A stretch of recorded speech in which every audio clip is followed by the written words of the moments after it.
Salut, c'est Patrick ici avec Vetted. Il semble qu'un nouvel atout psionique de Skywatcher soit apparu et nous avons prétendument certaines des images les plus incroyables jamais enregistrées, des entités extraterrestres, toutes sortes de choses, n'est-ce pas? Et plus important encore, Magic Mike Batista travaillait pour Skywatcher. Je ne suis pas sûr s'il le fait encore, mais il confirme l'atterrissage qui a eu lieu pour Skywatcher, n'est-ce pas? L'OVNI qui a atterri dont j'ai parlé, je ne sais pas, il y a quelques semaines. Comment Skywatcher va-t-il attraper quelque chose qu'ils invoquent avec des psioniques? Ils l'ont déjà fait. Ils ont déjà capturé quelque chose? Je sais pertinemment que des gens de la NASA et de l'armée, ils sont déjà allés avec eux et ils ont eu un atterrissage. Merde. Donc, il confirme que cela s'est produit. Et non seulement cela, il raconte l'histoire de ce qui s'est passé. Il est responsable de l'atterrissage de l'engin et il a des images vidéo de cet atterrissage. Maintenant, je ne sais rien sur la NASA actuelle ou quoi que ce soit, donc peut-être qu'il y en a un autre, mais il a dit qu'il y a eu plusieurs atterrissages. Ah, donc c'est peut-être un heure, je ne sais pas. Mais vous savez, nous allons plonger dedans. Alors, apprenons un peu plus sur qui est Mike Batista. Un béret vert, ancien béret vert, Magic Mike Batista, nous rejoint. Bienvenue, Mike. Ravi de vous avoir ici. Heureux d'être ici. Mike est un ancien béret vert de l'armée américaine. Je pense que tu es sorti en 2023. C'est bien ça, Mike? C'était vers 2021. 2021, c'est ça? D'accord.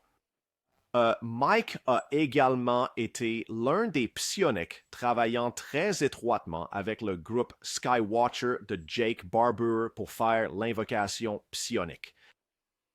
Et au cours des dernières années, Mike a vu et vécu, souvent à titre privé, en dehors de son travail avec Skywatcher, des phénomènes assez extraordinaires.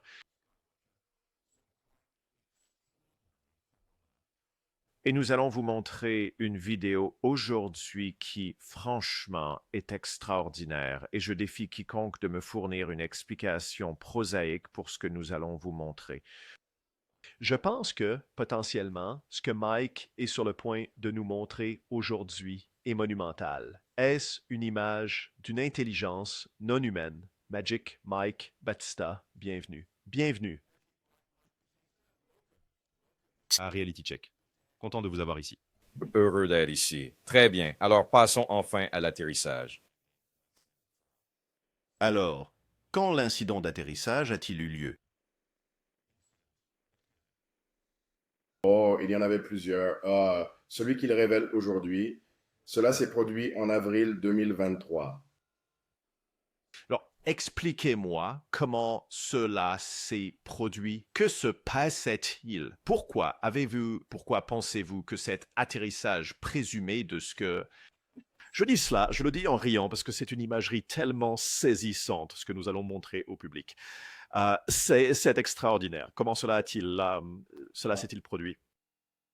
Eh bien, et c'est après 1 an et quelques mois à être dehors, chaque nuit, à interagir avec le phénomène, à construire cette relation, mais sans comprendre mon rôle dans tout ça ou pourquoi il me rend visite, presque comme s'il traînait. Et je ne dirais pas qu'ils harcèlent, mais ils sont comme, hey, nous attirons son attention.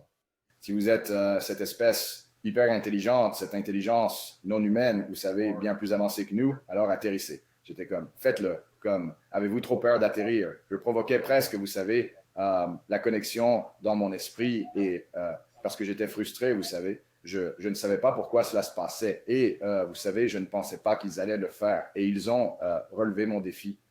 Oui, je dois admettre que c'est intéressant d'entendre cette histoire. Encore une fois, il faudrait quelques détails supplémentaires sont encore nécessaires, même si c'est une interview vraiment longue que je recommande vivement de consulter.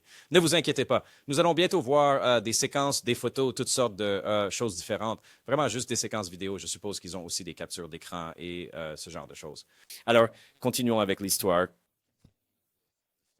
Je regarde le ciel et la nuit est très claire. Et après avoir exprimé cette frustration, je vois quelque chose très haut dans le ciel, comme certains d'entre vous voient, comme un satellite ou quelque chose. mais c'était bleu. Et ça passait au-dessus de ma tête et ça a éjecté quelque chose de l'arrière. Et ça avait sa propre source de lumière. On aurait dit presque qu'une étoile filante avait été éjectée du bas d'une orbe. Mike, à ce stade, vous tenez votre téléphone, un téléphone portable, et vous filmez ce que vous voyez, correct? Oui, je crois que cela a été filmé avec un Galaxy. D'accord. Qu'est-ce qu'ils vous ont dit à propos de votre chien? Racontez-moi cette histoire.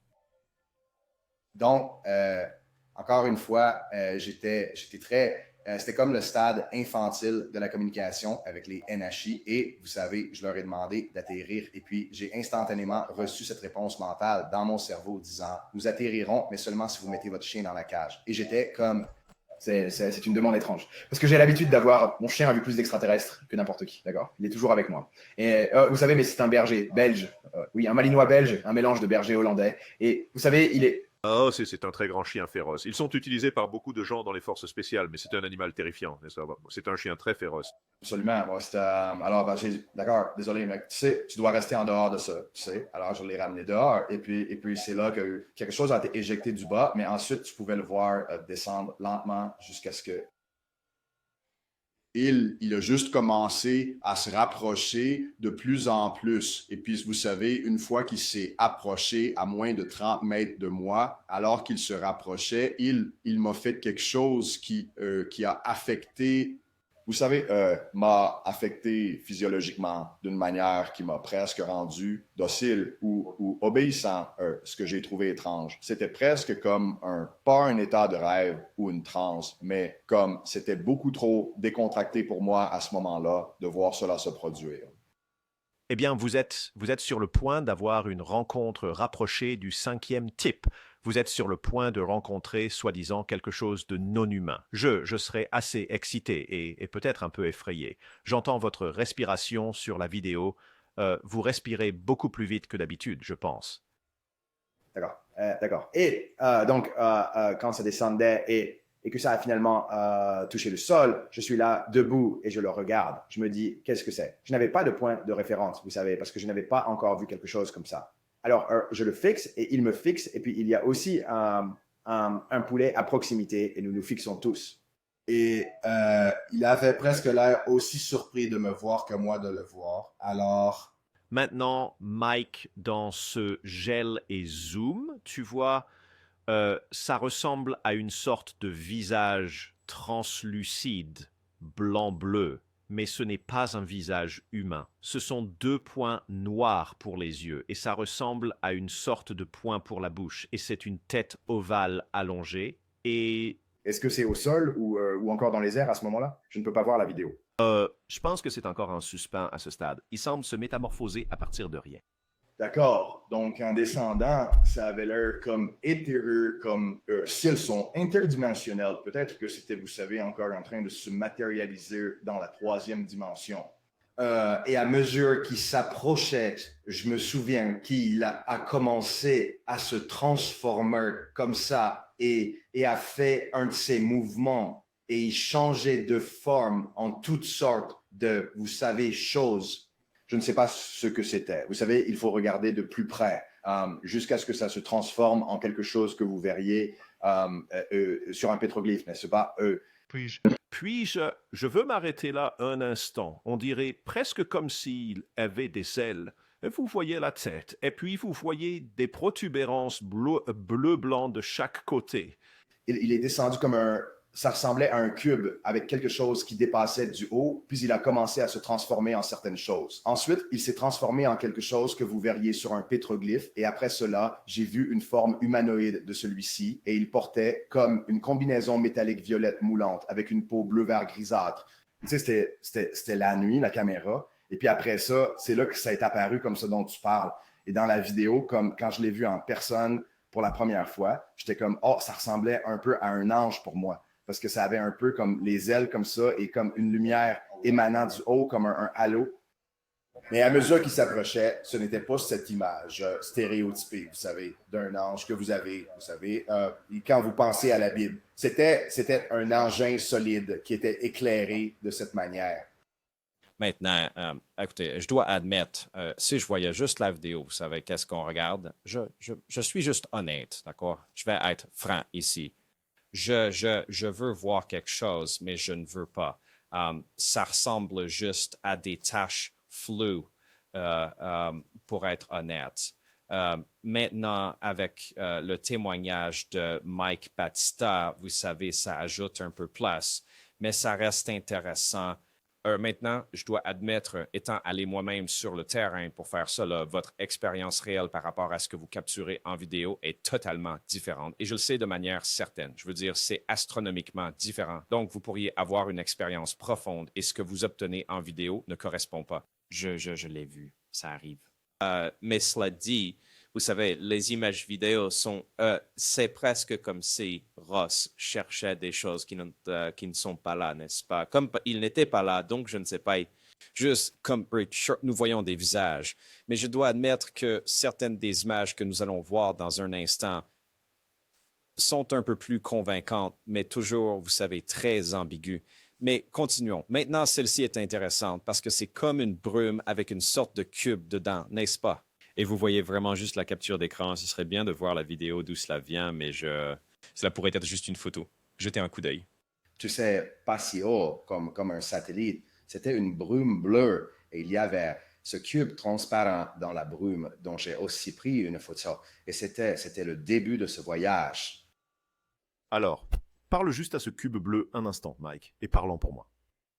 Donc, il planait juste, vous savez, immobile dans le ciel. Et on aurait dit que le cube à l'intérieur il était transparent et il bougeait un peu comme ça. Et puis ça a juste un peu dérivé et ça s'est estompé. Et vous savez, j'étais au téléphone, donc je leur ai dit exactement ce qui se passait et puis je n'y ai pas trop pensé, vous savez. Je trouvais juste ça cool, vous savez, jusqu'au lendemain et puis le jour suivant et le jour d'après où j'étais constamment visité par ce phénomène quotidiennement depuis lors. Et c'était presque comme s'il apparaissait et il disait « Et on ne part pas, comme on est là, comme tu sais. Plus vite tu t'y habitues, plus vite on peut reprendre les affaires, ce genre de choses. » Alors, je veux dire, encore une fois, Ross va passer en revue les images vidéo et juste, on dirait qu'on trouve des visages et des choses qui ne sont pas là. Je ne sais pas. Peut-être que c'est juste moi. Je ne sais pas. Y a-t-il quelque chose là? Encore une fois, avec le témoignage de Mike, il faut, vous savez, du contexte, je suppose, en général, pour avoir une opinion à ce sujet et pour obtenir plus de l'histoire. Regardez cela en temps réel et vous devez aller image par image. Mais ce que vous pouvez voir, c'est qu'il passe de quelque chose qui ressemble à un insecte, avec cette tête ovale en forme de ballon de football. Et puis c'est comme la tête grise classique, comme dans le livre Communion de Whitley Strieber, avec la tête ronde et bulbeuse.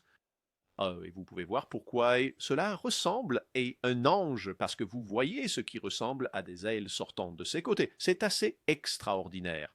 Maintenant, passons à la partie suivante où Mike a travaillé avec Carl Crusher, qui, si vous vous souvenez, est celui avec qui j'ai filmé cet été, parmi beaucoup d'autres personnes. Et c'est lui qui m'a parlé de Skywatcher et j'ai diffusé ce clip vidéo de lui.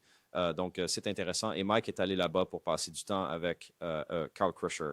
Et évidemment, cette vidéo a été enregistrée en 2023, mais vous avez travaillé avec un charmant camarade, un camarade viking, Carl Andreasen, Carl Crusher, sur YouTube. Je recommande ses émissions d'ailleurs.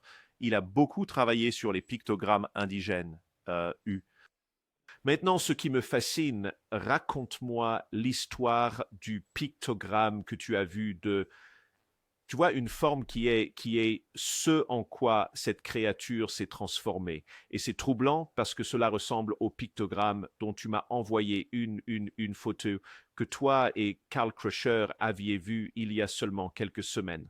Oui, eh bien, et Matt, c'est Pictogramme, ce que j'ai aussi pu voir. J'ai probablement des images de ce même pictogramme. Je n'ai pas encore tout passé en revue.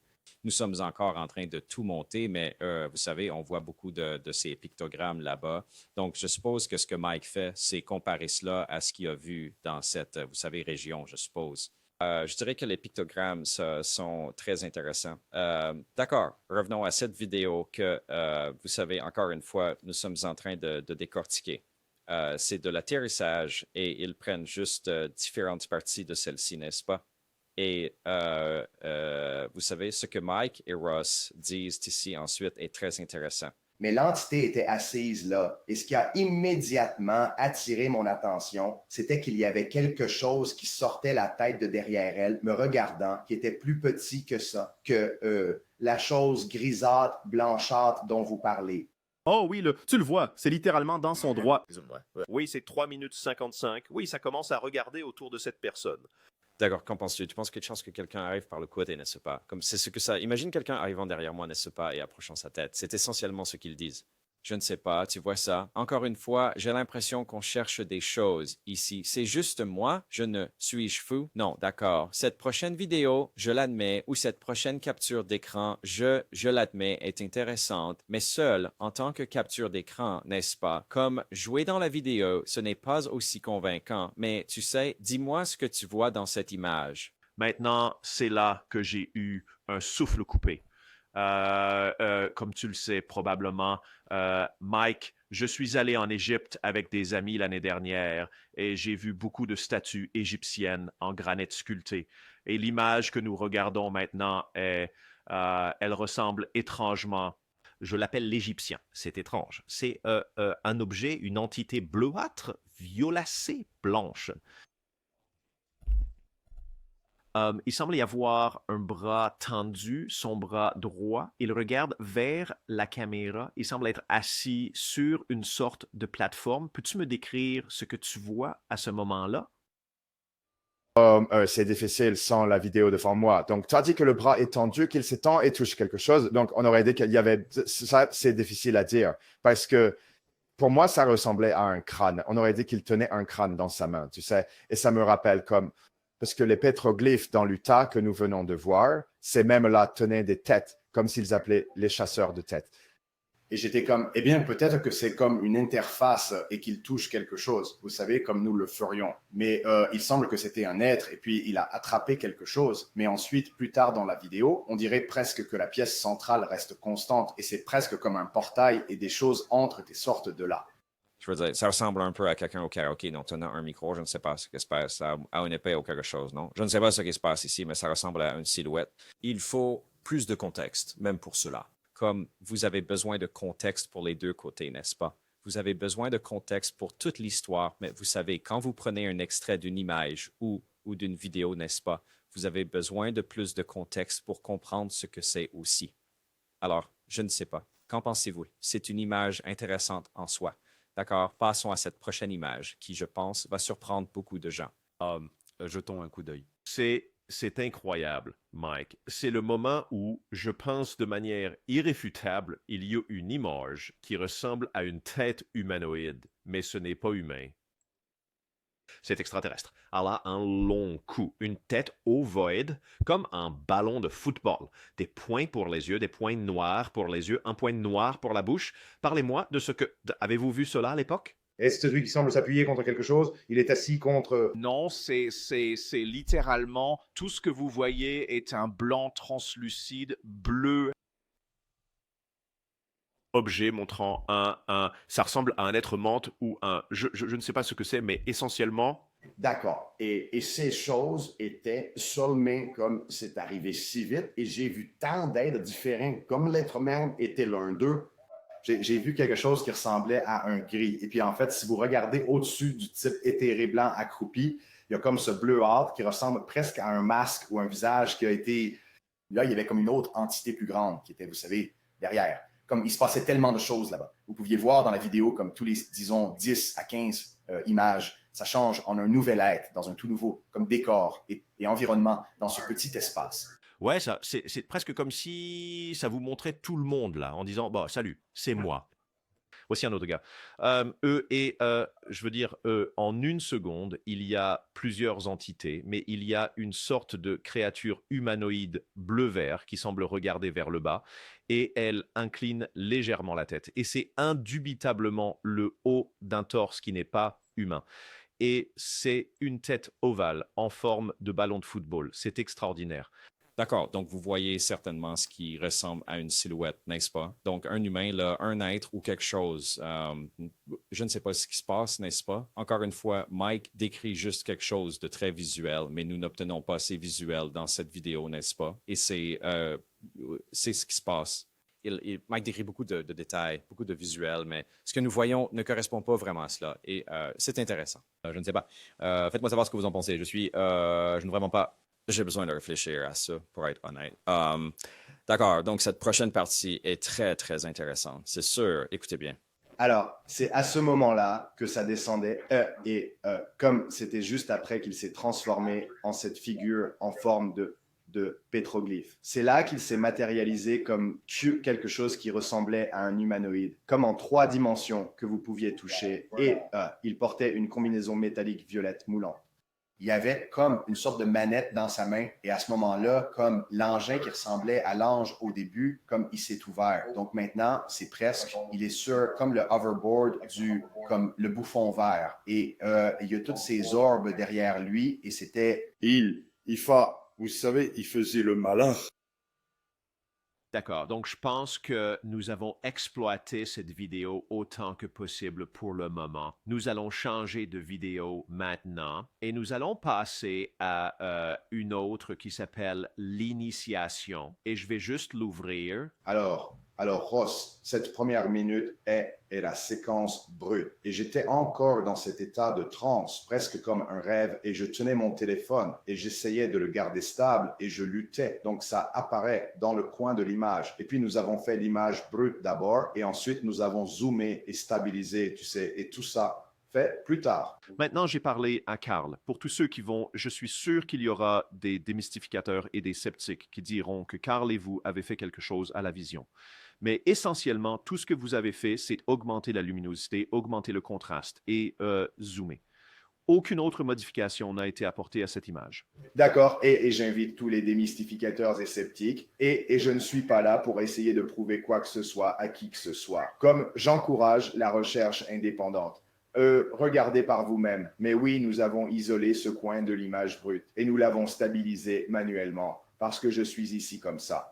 Et puis, nous avons juste ajusté un peu les teintes, l'exposition, la luminosité, ce genre de choses. Et ça a fait ressortir les figures. Et vous pouvez vraiment voir. Mais ce n'est que lorsque nous avons encore ralenti les images qu'un tout autre monde s'est ouvert à nous. C'était juste choquant. D'accord, donc vers 4h45 dans cette vidéo, je vais juste la faire défiler et te demander de m'expliquer. Ce que je vois est une sorte d'objet flou, vert-bleu. Je présume que c'est une sorte de plateforme sur laquelle ils étaient assis. Et tu vois ce qui ressemble à 2 têtes. Peux-tu m'expliquer ce que nous voyons? D'accord. Donc, ça ressemblait à, disons, si l'engin était peut-être en forme d'œuf, par exemple, comme il s'ouvrait comme ça, et il y avait 2 êtres là, et il y en avait un au milieu, et puis un autre, et il bougeait un peu. Et c'est là que, vous savez, vous pouviez voir comme les bras de la menthe à un moment donné s'étendre vers le crâne. Et désolé, je me suis trompé, plutôt nous parlions de la première vidéo, je l'ai confondu avec la deuxième vidéo. Donc, mais oui, c'est là qu'il tend son bras, et on dirait qu'il tient un crâne. D'accord, laissez-moi aller à ça. Laissez-moi y aller très rapidement pour que nous puissions en parler. Je dois guider l'éditeur. Je veux dire, en fin de compte, tout au long de cela, on dirait que ça change de phase. Que pensez-vous qu'il se passe? Pensez-vous que ces créatures viennent de manière interdimensionnelle? Je veux dire, je ne suis pas au courant de ce qu'on vous dit télépathiquement. Mais vous donne-t-on des indices sur ce qui se passe ici, d'où ils viennent? Parce que pour moi, on dirait qu'ils sont un peu... Je pense qu'il me raconte une histoire. Comme vous savez, il essayait de me montrer tellement de choses et... Alors d'accord, passons à une autre partie qu'il montre pendant l'interview. Encore une fois, je vais mettre un lien dans la description. Je recommande vivement d'aller voir l'ensemble par vous-même, car il y a beaucoup de détails et de contexte que je pense que vous devriez prendre en compte pour être juste envers toute la situation. Alors, mais voyons juste ce dernier extrait que j'ai pour vous ici. Il semble qu'il soit en train de regarder par-dessus cet écran. Qu'est-ce que tu penses que c'est? Peux-tu m'expliquer ce que nous regardons? D'accord. Donc, comme plutôt dans la vidéo, vous savez, j'ai mentionné qu'il semblait que la menthe attrapait quelque chose par la tête, n'est-ce pas? Mais cette figure au milieu est restée constante tout au long de la vidéo et c'était presque comme si c'était un portail et que des choses y entraient et en sortaient.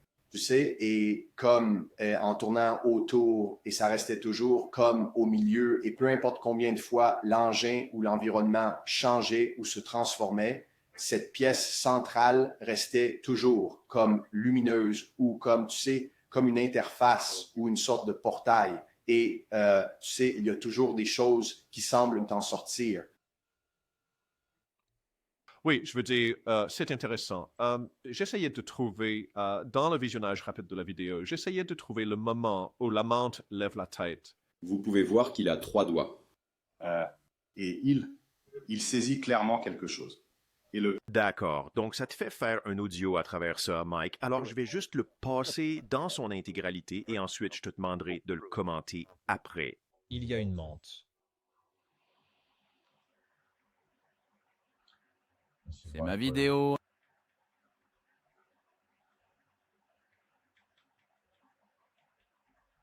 Le chasseur de tête est une légende. Il tient une tête dans ses mains. C'est ça, juste ici. Tout ça tourne. C'est comme raconter une histoire. Si vous ralentissez, vous pouvez vraiment voir ce qui se passe. D'accord. Oui. D'accord. Il y a beaucoup de... D'accord, Vetters, je ne sais pas quoi penser. Content que Mike soit sorti et raconte l'histoire et nous pouvons tous, comme il l'a dit dans son interview, vous savez, nous pouvons tous décider par nous-mêmes. Et il accueille les gens critiquant et étant sceptiques et tout cela et la recherche indépendante. Et je salue cela. Alors, vous savez, je ne sais pas. Je suis un peu confus, je dois l'admettre. Entendre l'histoire est plus captivant que la vidéo et les séquences et tout, parce que j'ai l'impression que nous trouvons des choses qui ne sont pas là. Mais quelques-unes, oui, on voit un peu des silhouettes, non? Alors, je ne sais pas. Je ne sais pas. Je dois encore réfléchir à tout ça. Donc, encore une fois, dites-moi ce que vous en pensez dans les commentaires. On se voit dans la prochaine vidéo. Lien dans la description. Rappelez-vous, chaque jour est un cadeau. Paix.